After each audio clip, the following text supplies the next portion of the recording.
Hi, Martin Turner here. This week we look at our second week of looking at double entry accounting. We'll first have a recap of last week. Then we'll have a look at the use of specialised journals. And then we'll have a look at some general journal entries. And then move on to subsidiary ledgers. When we've worked through some of those issues with journals and ledgers, we'll then have a look at bank reconciliations, which is to do with cash, and then we'll also have a look at depreciation and some of the double entry accounting around that in relation to non-current assets. Then we'll have a minute paper and a summary. So last week, what did we look at? Well, we looked at the 3 things to memorise. Why don't you stop the video now and just write down those 3 things. Actually write them down, don't just say them. Get a piece of paper out or type them, those 3 things to memorise. And then once you've done that, turn the video back on. Welcome back. The 3 things to memorise. What are the 3 things to memorise that we looked at last week? Well, an increase in an asset is a debit. We also had a look at the second is the fundamental accounting equation, assets plus expenses equals equity plus revenue plus liabilities. And the third thing is that increases on the left are debits, that's increases in assets and expenses are debits, and increases on the right, that's equity, revenue and liabilities, are credits. That's the 3 things to memorise, and you do need to memorise and know these things. So if you couldn't think of them when I just raised what those 3 things to memorise were from last week, make sure you take the time now to write them down from memory numbers of times until you've got it. Also last week we looked at ledgers. We introduced you to the idea of ledgers and subsidiary ledgers, and we looked at GST and how that comes into a lot of transactions in accounting, and the GST rate in Australia is 10%. And then we had a look at journals and had a look at journals and specialised journals. So there we are. There's the 3 things to memorise. An increase in asset is a debit. Assets plus expenses equals equity plus revenue plus liabilities. And increases on the left-hand side are debits, and increases on the right-hand side are credits. We saw that ledgers are accounts, assets, liabilities, equity, revenue, and expenses, and that subsidiary ledgers give additional detail to support the balance in a control account. So the subsidiary ledgers don't replace the control account in the general ledger, but give additional detail. We saw GST 10% in Australia, and how we have separate GST accounts. GST collected account, which is items are a credit in there, they're a liability. That's where we've collected accounts, collected GST from customers. We credit it, we put it into a GST collected account, a liability, and then because we're going to have to then pay it to the government. And then we have a GST paid account, which is where we've paid GST to our suppliers, and we record that as a debit in the GST paid account, which is an asset because we can claim it back from the government. And then we looked at journals, which are a daily record of a firm's activity, and we looked at specialised journals, for example, sales and purchases. For example, sales on credit would go into a sales journal, and sales for cash would usually go into a cash receipts journal. So that were the 3 things. That's a recap of what we looked at last week. Now this week we're going to go into it a bit more detail, and we're going to use an example, a company called Coffee Supreme. This is a company that roasts coffee and distributes it to coffee shops in New Zealand and also in Victoria, Melbourne. And we're going to use transactions relating to this company. They are just made up, we're going to but in the context of thinking about that company, where we can reflect on the ideas of specialised journals, subsidiary ledgers, and of corresponding control accounts in the general ledger, and we can grow in our understanding of where a firm's accounts come from, which is what bookkeeping or double entry accounting is about. Even though a lot of these steps are automated, understanding how it's happening is very important for us being able to understand the accounts, being able to use accounting numbers to connect to a business. So let's have a look at the use of specialised journals. Let's have a look at some sales to coffee shops. So Coffee Supreme is selling coffee to various coffee shops on credit, and these are some amounts that of sales to coffee shops that it's made that are not yet paid on the 1st of October. So we've got coffee shop day made, 5,100 day made in Woolloongabba, Brisbane, just south of the river. The Abbotsford Club, 1,020, that's east of Melbourne CBD. I think it's near the Yarra actually. The Midland Park and Customs, they're both in Wellington, $2,450 Midland Park, 4,180 Customs Cafe. So for a total of $12,750. These are sales that have been made on credit to coffee shops that have not yet been paid on the 1st of October.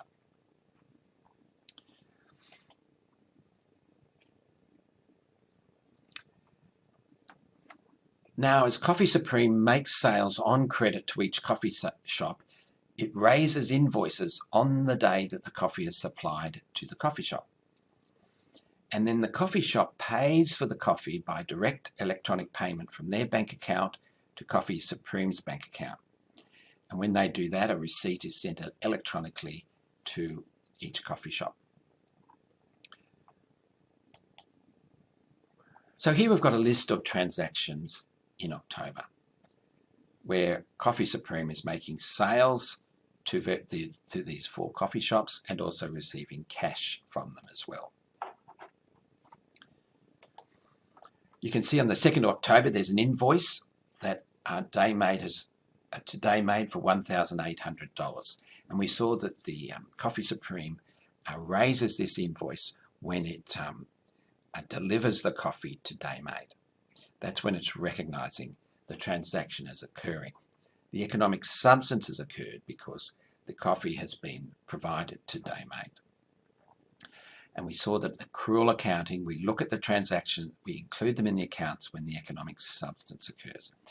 Then we saw on the 5th of October the invoice the Abbotsford Club for $750, invoice 219.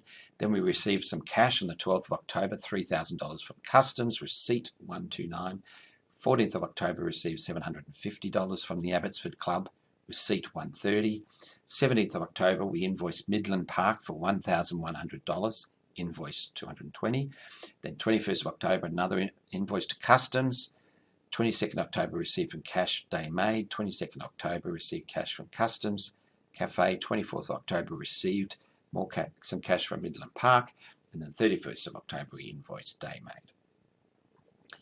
So they're the list of transactions that we're going to consider and see how the bookkeeping or the double entry accounting works with those.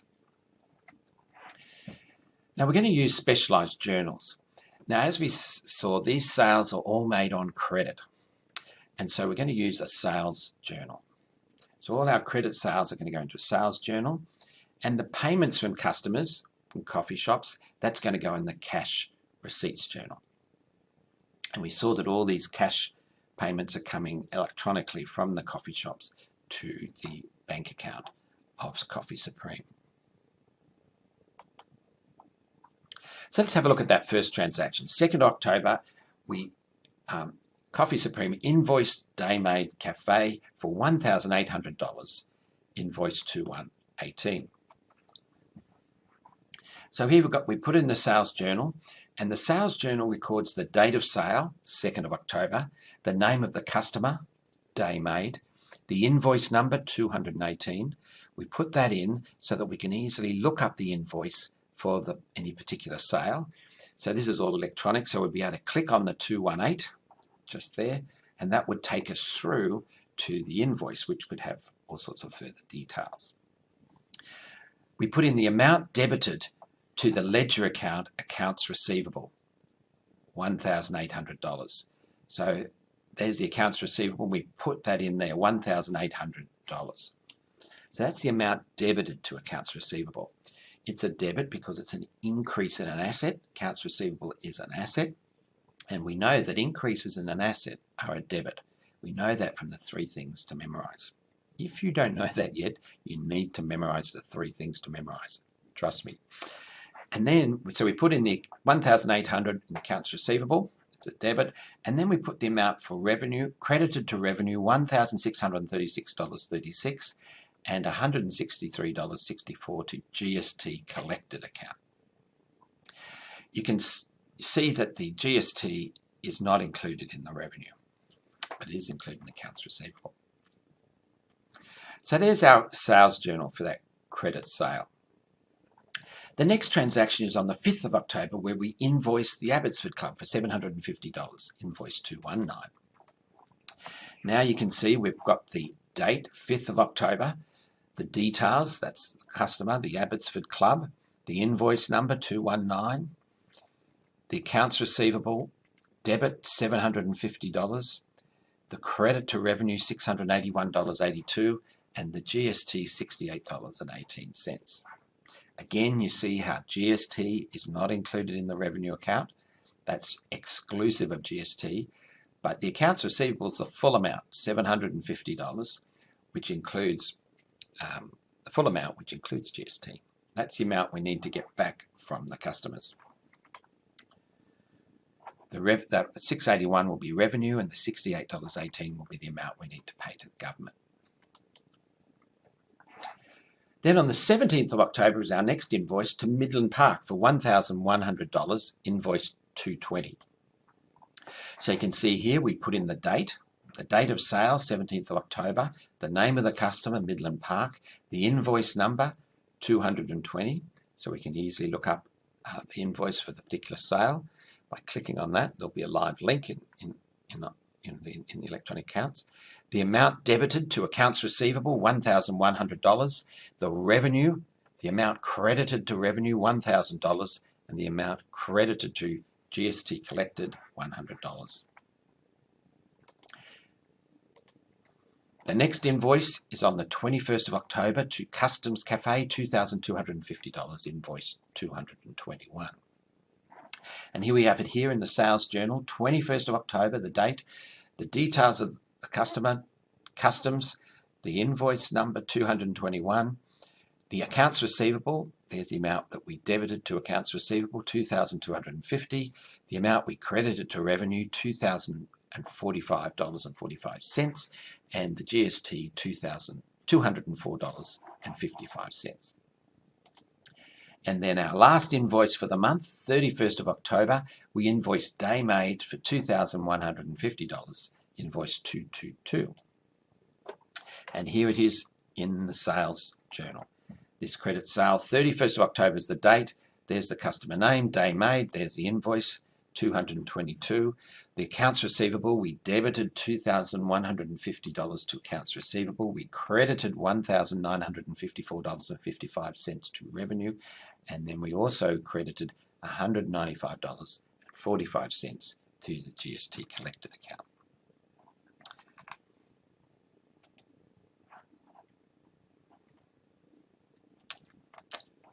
And you can see the totals in there. $8,050 is the total amount that we've debited, I should say, to accounts receivable. $8,050, that's the sum of all those items for the month. That was our total credit sales, $8,050. And that was the total accounts, our accounts receivable amounts that went in. The revenue was $7,318.18. That was our credit sales for the month. And the GST was $731.82. So we saw that revenue does not include GST. GST goes to the government. It's revenue to the government, if you like. It's not revenue to Coffee Supreme. And we also saw in the sales journal that accounts receivable does include GST. That's the amount each coffee shop owes Coffee Supreme, the GST inclusive amount. And we saw the GST collected account, where we clearly separate the GST collected, which we need to pass on to the government, clearly separate that from Coffee Supreme's revenue.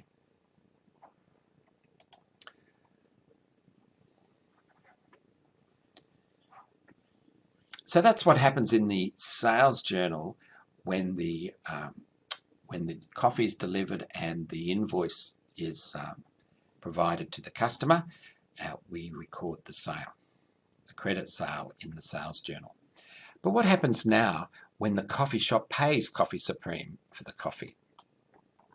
Well, here we've got a few receipts. The 12th of October, we received $3,000 from Customs, receipt 129. That's where Customs does electronic transfer from its bank account to Coffee Supreme's bank account. So now we use the cash receipts journal, a specialised journal for cash. So we're getting cash receipts. It can be cash, but it's usually electronic transfer for most businesses. 12th of October, Customs.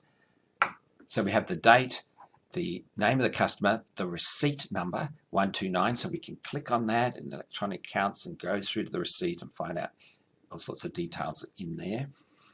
And then you see we debit bank $3,000. So we increase the bank account by $3,000. Increase in asset is a debit, and accounts receivable goes down $3,000, which is a credit. Reducing an asset is a credit. So that's a cash receipts journal entry for that transaction. And you can see that we've recorded the date of receipt of the cash, often electronic transfer, name of the customer, the receipt number, and we've debited Coffee Supreme's ledger account. Its bank ledger account, that's the bank account in its accounts, its own accounts. Increase in assets a debit, and the amount credited to accounts receivable. The ledger account for accounts receivable, which is a reduction in asset, which is a credit. Then on the 14th of October, we received $750 from the Abbotsford Club, receipt 130. And you can see here we've got it in the cash receipts journal, the date, the name of the customer, the receipt number, $750 debit to the bank account. That's the bank account in Coffee Supreme's accounts, and $750 credit to accounts receivable to reduce accounts receivable. Then on the 22nd of October, we received $3,750 from Day Made, receipt 131.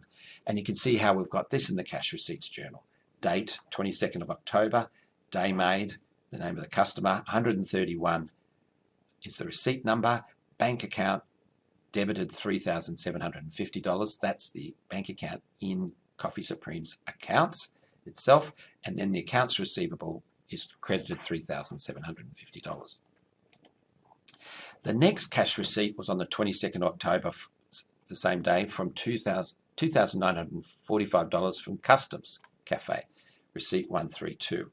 And you can see we put that in the cash receipts journal. The date, the name of the customer, the receipt number, the debit of $2,945 to the bank account in Coffee Supreme's accounts, and then we debit accounts receivable, reducing accounts receivable by $2,945, which is a credit. And then our last receipt for the month, 24th of October, we received $1,875 from Midland Bank Cafe, receipt 133, and we put that into the cash receipts journal. 24th of October, Midland Bay, receipt number, $1,875 debit to the bank account in Coffee Supreme's accounts, and then debit and credited accounts receivable, reducing accounts receivable by $1,875. And then you can see the total. We've got the total cash receipts from our customers, $12,320, and the reductions in accounts receivable are $12,320. You can see in the cash receipts journal we haven't separated out GST.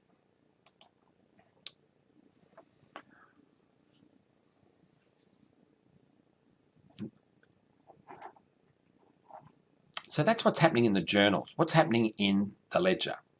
The accounts receivable ledger account. Well, in the accounts receivable control account, On the 1st of October, it had an opening balance of $12,750, which is a debit. So we're saying at the beginning of the month, we had $12,750 in accounts receivable. That's how much our customers owed us. Remember, that's inclusive of GST. Then we can take in the accounts receivable control account, we can transfer across at the end of the month the credit sales, the sales from the sales journal. They totaled $8,050 in that month. If we went back to the sales journal, that was the total in the accounts receivable column. So we had increase in accounts receivable, that's a debit of $8,050, and that brings the balance from $12,750 to $20,800 debit. And then we get the cash receipts from the cash receipts journal. 31st of October, we can take out the total of the cash receipts from the cash receipts journal. These are the cash from our customers, $12,320, and we transfer that across as a credit, so that reduces our balance in the accounts receivable control account, and that takes it from $20,800 to $8,480 debit.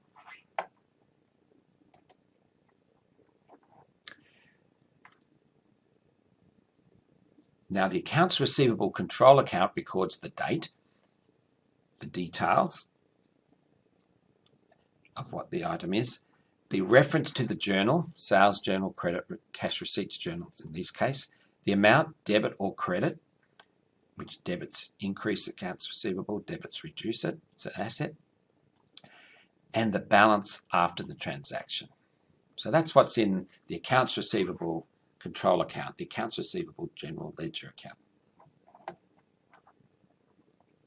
as a result of those transactions. And we put the reference to the journals, to these specialised journals, so that the details by the customer of the sales and cash receipts for October can be accessed by going to the subsidiary journals, by clicking on those references to the subsidiary journals in the reference column. And you can see once we're in the subsidiary journals, we can get more details as well if we want to of if there's an invoice or a receipt.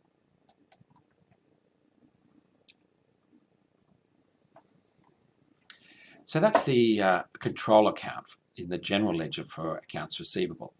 Now in the subsidiary ledgers for accounts receivable, we've got the subsidiary ledgers for each customer. So one of the cafes is day made. So the transactions are also that were in the journals are also posted into the ledgers, into the subsidiary ledgers. And this is done automatically, of course, in the accounting package. And the opening balance is on the 1st of October. It's $5,100. We're saying that's their balance for the beginning of the month. The accounts receivable. 2nd of October, we had the sales to them, credit sales of and reference 218 is, and that's a reference to the invoice, $1,800. It's a debit because it's increasing our accounts receivable for them, and that increases it from $5,100 to $6,900 in the balance. And then we saw that, and that's the sales there, you see. Then we saw that that was the journal entry. See, that's the sales there, 1,800. It goes in there, and that was taken out of the sales journal. That was, it was posted from there into the ledger. Now we have the cash receipts. 22nd of October, we received $3,750 cash from Day Made by electronic transfer from their bank account to the bank account of Coffee Supreme, and the receipt reference is 131. 3,150. That's in the cash receipts journal, and there it is in the cash receipts journal. It's been posted across to the subsidiary ledger of the Day Made's accounts receivable. And then we also had sales of 31st October. We sold them $2,150 worth of coffee on credit, which brought up their balance on their accounts receivable for day made from $3,150 to $5,300. And that came out of the sales journal, 31st October.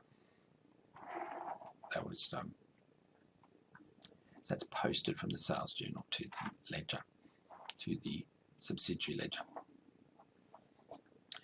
So we've had a look at how the ledgers and journals, along with subsidiary ledgers and specialised journals, have operated in those transactions through October, credit sales and some cash receipts from customers, coffee shop customers of Coffee Supreme.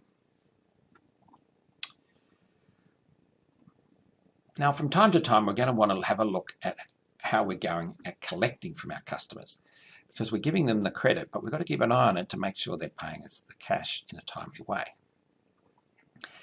And so one way we can do that is an age schedule of accounts receivable, where we can analyse what our customers owe us. And here's an age schedule of accounts receivable as at the 31st of October for Coffee Supreme, for these 4 coffee shops.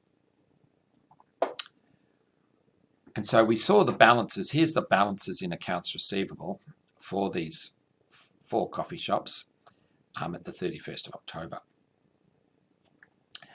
Now, for day made, it's $5,300 that they owe Coffee Supreme on the 31st of October. $3,950 of it is current. That means it's less than 30 days. They are the sales that we made during the month. We could assume that, say, they're giving, they might be giving 60 days credit, 2 months. So obviously, if it's just current, that's fine. Then there's $1,350 is 30 to 60 days. So given that they've got, say, 60 days to pay, that can still be fine, but we know that it's sort of coming up for payment. And day made has nothing 60 to 90 days and nothing 90 plus days. So that's good. And then and we can do the same for the Abbotsford Club, and we can see 1,020 they totally owe us. 750 is current, 270, 60 to 90 days. Midland Park and Customs, you can see they're all current. Midland Park has a bit that's 60 to 90 days and some 30 to 60, and there's the total.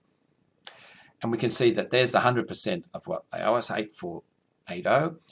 74% of it, 6,285 from these 4 coffee shops is current. 21.5% is 30 to 60 days. 4.4% 60 to 90 days, and none's more than 90 days. So we can get a little bit of a snapshot, and this can be done automatically in your accounting package at any time, just to get a feel for how the payments are going and whether there are any that are starting to look a little bit out of whack. And you can see here we've got 2 customers that are getting 60 to 90 days, so we're sort of seeing they're getting a little bit long there. But we can see that day made, and particularly Customs, it just has some current amounts. So that's the age schedule of accounts receivable, where we show the total accounts receivable for each of our customers, broken up into how long it's been outstanding.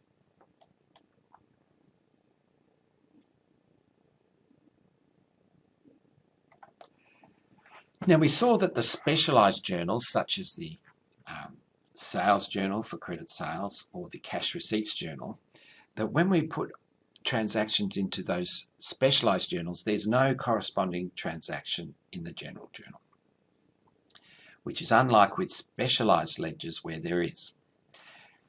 But however, there's still some general journal entries because we don't have specialised journals for everything. There will be examples where we put some items into the general journals. And when we do that, we include more detail than we would if we put entries into a specialised journal, because we need to make clear what the transaction involves in the general journal entry. Whereas in the specialised journal, there's a lot of information we already know because we put it in the sales journal or the credit cash receipts journal. We know broadly what that transaction is anyway, the fact it's in those journals, and we can put in less details than we. But in the general journal, we need a bit more. So, for example, with bad debts written off, credit purchase returns, credit sales returns, we would put in general journal entries. For example, with these items, there's no cash involved, so that we wouldn't put anything in any of the cash journals, cash receipts or cash payment journals. So items that we put into the general journal, in other words, we don't put into any of the specialised journals, but into the general journal. Let's have a look at bad debts written off.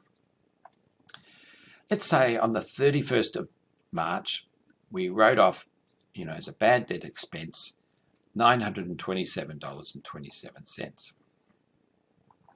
And there's a reference where we get the bad debts expense. And then we also, when we do that, there's also GST paid that we can recover from the government, $92.73. And the accounts receivable control for the Abbotsford Club. So we put in we put in the name of the expense, GST paid, and then we put in the accounts receivable control account, and also that's the general ledger and the details of the subsidiary ledger, the customer name, 4760, and that's $1,020. So that's the credit, and there's the debits. And then we write a narration or description of this transaction. Bad debts written off from the Abbotsford Club. So we need all of that. And so we need this extra bit of information because in the general journal to explain what the transaction is.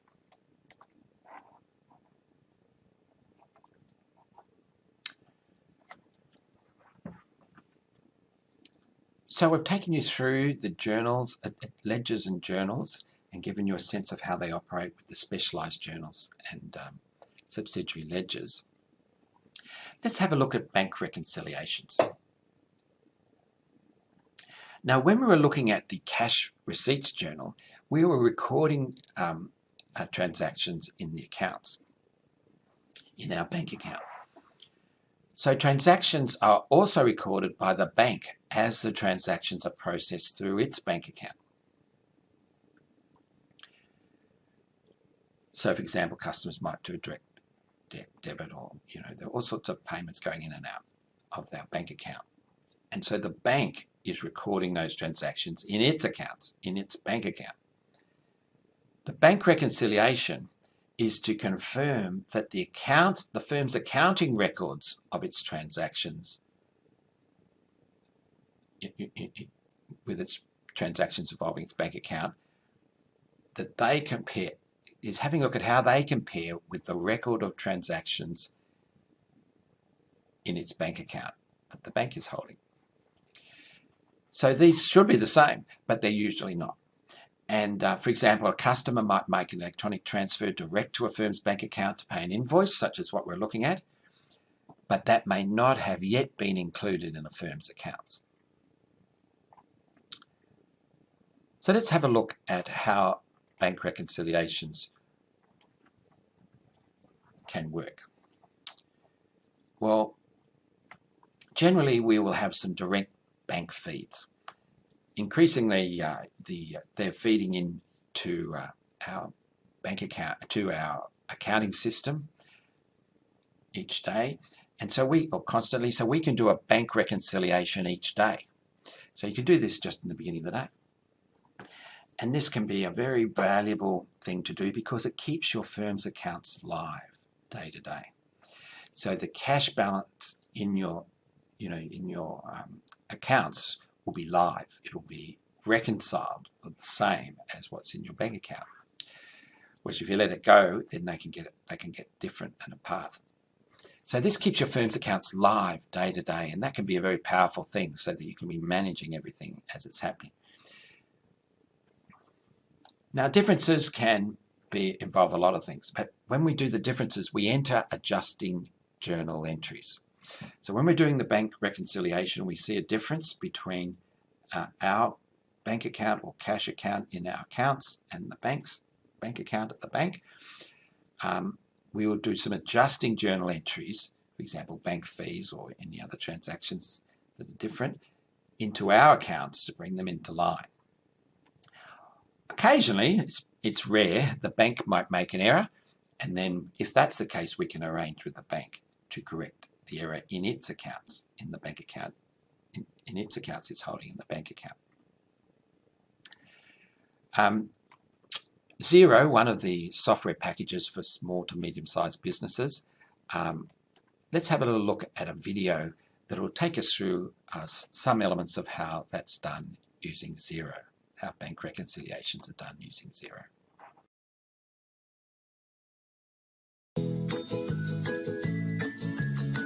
From the abacus to desktop accounting software, reconciling has been a slow, painful task. Xero connects straight to your bank, so transactions flow in automatically.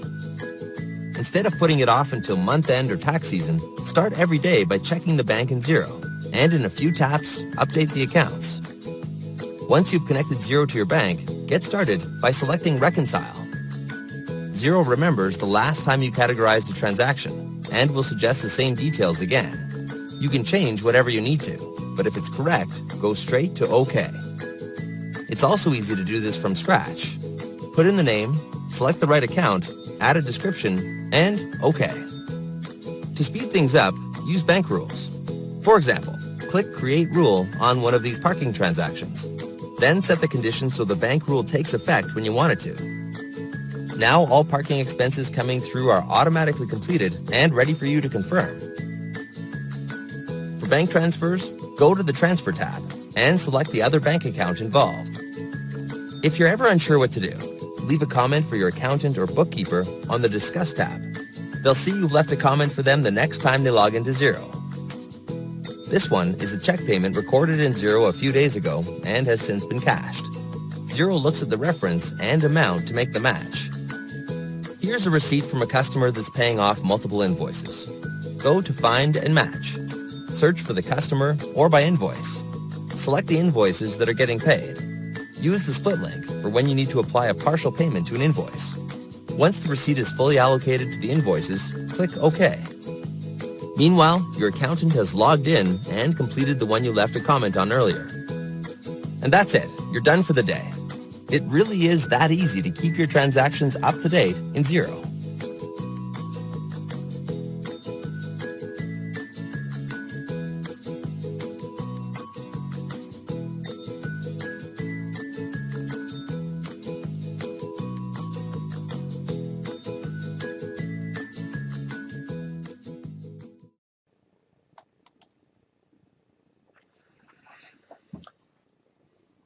So that's bank reconciliations where we're keeping track of cash in our bank accounts. It's a very important to keep a close eye on cash. The reason for that is cash is negotiable, and so highly negotiable. So you've got to make sure that it's not being wasted or stolen or lost. So so we had a little look at some of the accounting transactions, or some of the bookkeeping or double entry accounting relating to bank reconciliations as an introduction. We'll also have a little introduction to depreciation. Not only do we need to keep a close eye on cash, we also need to keep a close eye on non-current assets. How much they're being used up within a firm as part of its business processes. And this is to help us get an idea whether we're making money or not each period. So that's called depreciation, the using up of our non-current assets as part of our business processes as we're using those assets in our business processes. We'll be looking at depreciation in greater detail later in the unit. So that's what depreciation is. It's an estimate. There's no cash transaction. There's no transaction. It's purely an estimate put into the accounts of how much we think a firm's non-current assets have been used up during a period to generate the revenue that we've been doing as part of a firm's business operation and processes. So yes, depreciation is yet another judgment in accounting.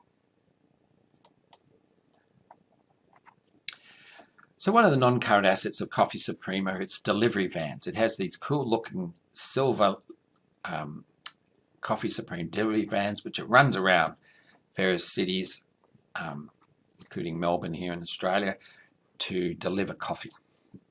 Let's say each delivery van costs $25,000. And let's say it has a useful life to Coffee Supreme of 5 years. And that they expect that they will sell the delivery van in 5 years for $5,000. So that suggests a decline in value from the $25,000 cost to selling it for $5,000 in 5 years. The decline in value is $25,000 minus $5,000.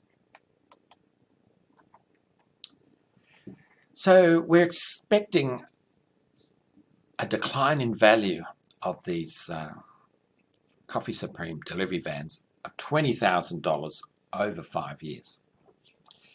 So we might decide that each year there could be an equal loss in future economic benefit of $4,000 per year. That's $20,000 divided by 5. $4,000 a year. Straight line method. We could do that, or we might consider that we expect that we'll lose more economic benefit of the vans in the earlier years. They'll be using up more economic resource of the asset in the earlier years. If we think that, we might have we might decide to just deduct 27.5% per year instead, the declining value method. So let's depreciate the delivery van by 27.5% per year. What this means is there'll be a greater depreciation expense in the earlier years and less depreciation expense in later years. Let's have a look at how that will work. Depreciation of a delivery van. In year one, it'd have an opening book value of $25,000. That was its cost. Let's put a depreciation rate of 27.5%. That would make a depreciation expense in year one of 27.5% of $25,000, which is $6,875. And then we have accumulated depreciation of $6,875 because that's the first year. So it's 0 plus 6,875 is 6,875 accumulated depreciation. And then the closing book value is the $25,000 opening book value less the accumulated depreciation, which gives $18,125. So that's the closing book value of our delivery van at the end of year one. So the opening book value of delivery van in year two is $18,125. That's the closing book value of the year before. Times by the depreciation rate of 27.5% equals the depreciation rate $18,125 times 27.5% is $4,984.34. So that's less than the depreciation expense the year before of $6,875. So this year the depreciation year two is $4,984.37. The accumulated depreciation is now $11,859.37. That's the $6,875 accumulated depreciation from year one plus the depreciation expense in year two gives $11,859.37, which gives the closing book value of the delivery van of $13,140.63. That's the opening book value of 18. And so that's the $25,000 cost initially, less the accumulated depreciation of $11,859.37 gives $13,140.63. That's the closing book value at the end of year two. The opening book value at the beginning of year three is $13,140.63, the same as the closing book value of the year before, times $13,140.63 by 27.5%, and we get $3,613.68 depreciation expense. Added on to the accumulated depreciation of the year before, $11,859.37, and we get $15,473.05. And that reduces the closing book value to $9,526.95, which is $25,000 minus the accumulated depreciation of $15,473.05, $9,526.95. That's our closing book value at the end of year three. That's our opening book value now of year four, $9,526.95, times that amount, $9,500, by 27.5%, we get $2,619.91. And we add that to the accumulated depreciation of the year before, so we now get $18,092.96 accumulated depreciation, which gives a closing book value of $6,907.04, which is the $25,000 initial cost of the van minus the accumulated depreciation of $18,092.96, which gives $6,907.04 closing book value at the end of year 4.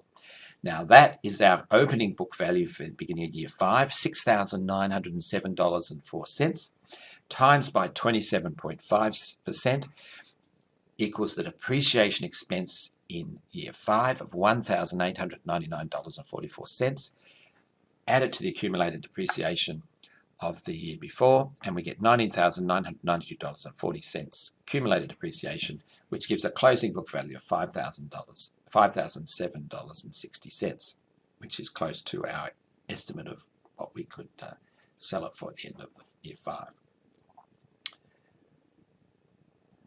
So you can see if we depreciate the delivery van by 27.5% each year, the depreciation expense in the earlier years is greater than it is in the later years.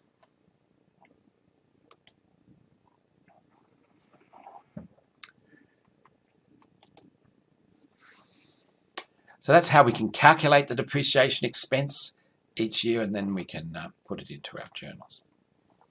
We've seen how firms seek to capture in its accounts its economic activity as it happens each day. As we've started to look at the accounts of Coffee, of the Coffee Supreme, we just use it as an example, that we're making up the numbers. We've seen how the firms in their accounts seek to capture its economic activity as it happens each day. Its sales, its credit sales, its cash receipts from customers, and we looked at depreciation, and we looked at bank reconciliations as well. So it's very much part of bookkeeping or the double entry accounting to be recording these transactions every day or moment by moment as they're happening. So that's going on all the time. So the accounts are constantly having transactions added in. Now next week, we'll see how we account, that we also want to know the results of a firm for a period and how we account for that in our double entry accounting.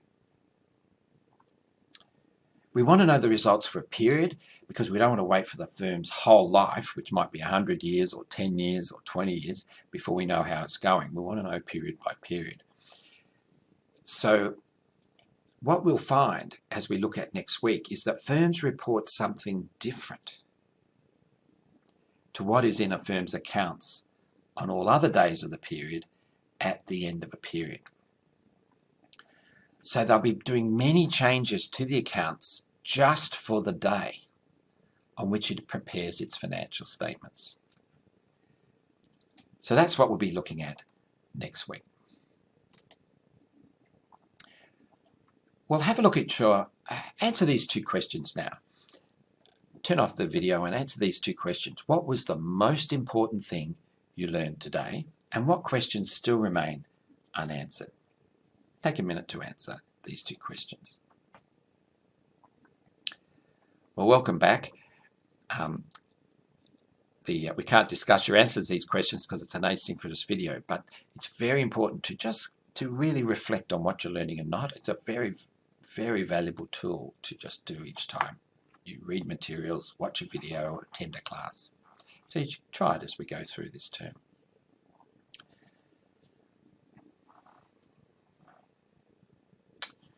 So what have we done today? Well, we recapped last week, and we saw what we did last week was the 3 things to memorize. You should know them. Just write them down now. Turn the video off and write them down now. See if you know them. These were the 3 things to memorize, which you should be able to write down. The increase in an asset is a debit. The second is assets plus expenses equals equity plus revenue plus liabilities. That's the fundamental accounting equation. And the third item is increases on the left are debits. That's increases in assets and expenses are debits. And increases in equity and revenue and liabilities are credits. Memorize those three things. If you haven't done it already, you need to do it now. You're going to need to know it. And that'll stand you in good stead throughout your accounting degree and your career to understand the basics of double entry accounting, those three concepts. We also looked last week at ledgers. We saw that there's the general ledger accounts, and there also are subsidiary ledger accounts that provide more detail to the control account or the general ledger account. We looked at items such as accounts receivable, accounts payable, also various non-current assets such as property, plant, and equipment, inventory, where we want a lot more detail in subsidiary ledgers. We also saw that GST comes up in a lot of transactions, 10% GST in Australia, and we introduced to that, and how we keep separate accounts for GST, separate from our accounts. And we also saw last week that there were journals where we're putting in transactions as they come, moment by moment, day by day, and we saw that there are specialised journals where we, instead of putting the item in the general journal, we put them in specialised journals such as cash receipts and payments, credit sales, and so forth. So that's what we looked at last week, and we recapped that this week. Then this week we had a look at the use of specialised journals. And we took the example of Coffee Supreme. And we had a look at how it doing credit sales to its coffee shops, and also getting cash receipts from coffee shops, and how that can work with using specialised journals. Sales journals for their credit sales, and cash receipts journal for their cash receipts from their customers. We also had a look at some general journal entries where there are no specialised journals. Specialised journals don't cover every transaction. There'll be some that don't go into a specialised journal. Instead, they'll go into the general journal. And we saw that things like writing off bad debts can be an example of where we'll put them in the general journal. And when they go in the general journal, we need to put in a little bit more information when we're entering that transaction, because to identify what the transaction is and give information about it. When we're using specialised journals, we don't need to put as much in. We also had a look at subsidiary ledgers, and we saw that with subsidiary ledgers, there's still a control account. Unlike with the journals, where the specialised journals, it's only in the specialised journals. With subsidiary ledgers, there's extra detail in the subsidiary ledgers, but there's still the entry in the general ledger control account. So we had a look, for example, with accounts receivable, where we're selling coffee to coffee shops. Coffee Supreme was selling coffee to coffee shops on credit. We were having accounts receivable, an asset they're going to need to, when we made the sale, and but we can have subsidiary ledgers for each customer, and we saw the detail that we can have on that, and then and the same can be, and then as they make sales, credit sales, and as the customer pays us cash back, we can adjust the accounts receivable ledger for each customer in the subsidiary ledgers, as well as in the control account overall.